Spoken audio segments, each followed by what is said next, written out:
Doctor ইউনূসের একটি phone call আর তাতেই যেন বদলে গেল বাংলাদেশের রাজনীতির পুরো সমীকরণ। গত এক মাস ধরে জামায়াত এবং ১১ দলীয় জোট যা করতে পারল না, ডক্টর ইউনূস তা করে দেখালেন মাত্র কয়েক মিনিটে। নিউ ইয়র্ক থেকে আসা একটি আশ্বাস এখন ঢাকার রাজপথে আলোচনার তুঙ্গে। প্রশ্ন উঠেছে, জুলাই সনদ বাস্তবায়ন নিয়ে আন্তর্জাতিক চাপের মুখে এখন কি পিছু হটতে বাধ্য হবে বিএনপি?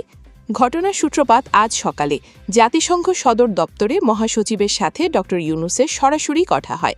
সেখানে উঠে আসে বাংলাদেশের সাম্প্রতিক গণভোটের প্রসঙ্গ।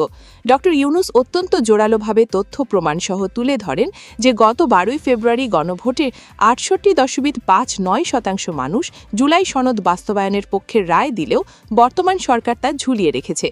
ডক্টর ইউনূসের এই যুক্তি উপেক্ষা করতে পারেননি জাতিসংঘ মহাসচিব। তিনি পরিষ্কারভাবে আশ্বস্ত করেছেন যে জনগণের রায় বাস্তবায়নে জাতিসংঘ প্রয়োজনীয় সব পদক্ষেপ নেবে। জাতিসংঘের এই সবুজ সংকেত পাওয়ার পর ডক্টর ইউনূস দেরি না করে যোগাযোগ করেন জামায়াত আমির ডক্টর শফিকুর রহমানের সাথে। এই ফোনালাপের খবর ছড়িয়ে পড়তেই জামায়াত শিবিরে এখন উৎসবের আমেজ।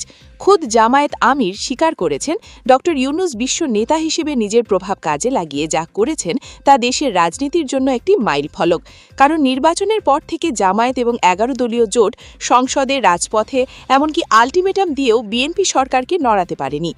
ইতিহাসের দিকে তাকালে দেখা যায়, গত ১৭ ফেব্রুয়ারি শপথ অনুষ্ঠানের পর থেকে এই দ্বন্দ্বের শুরু। ৭৭ জন সংসদ সদস্য সংবিধান সংস্কার পরিষদের শপথ নিলেও বিএনপি সেই পথ মারায়নি।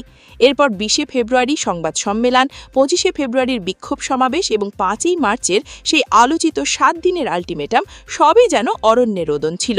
সরকারের পক্ষ থেকে বারবার হাইকোর্টের রুল কিংবা অসাংবিধানিকতার অজুহাত দেওয়া হয়েছে। এমনকি গত ১২ মার্চ সংসদে বিরোধী দলীয় নেতার তোপের মুখেও স্বরাষ্ট্রমন্ত্রী সালাহউদ্দিন ছিলেন আপোষহীন। কিন্তু এখন দৃশ্যপট সম্পূর্ণ ভিন্ন। ডক্টর ইউনূসের হাত ধরে যখন জাতিসংঘ এই ইস্যুতে সরাসরি সম্পৃক্ত হল, তখন একে আর অভ্যন্তরীণ ইস্যু বলে এড়িয়ে যাওয়ার সুযোগ নেই। আন্তর্জাতিক কূটনীতিতে জাতিসংঘের এই আশ্বাস মানেই হল সরকারের উপর বড় ধরনের চাপ। পরিস্থিতি এমন পর্যায়ে যেতে পারে যে জাতিসংঘ আনুষ্ঠানিক বিবৃতি দিয়ে সরকারকে এই রায় বাস্তবায়নের অনুরোধ করতে পারে। আর যদি তাতেও কাজ না হয়, তাহলে উন্নয়ন সহযোগী দেশগুলোর মাধ্যমে অর্থনৈতিক কিংবা কূটনৈতিক চাপ আসা কেবল সময়ের ব্যাপার।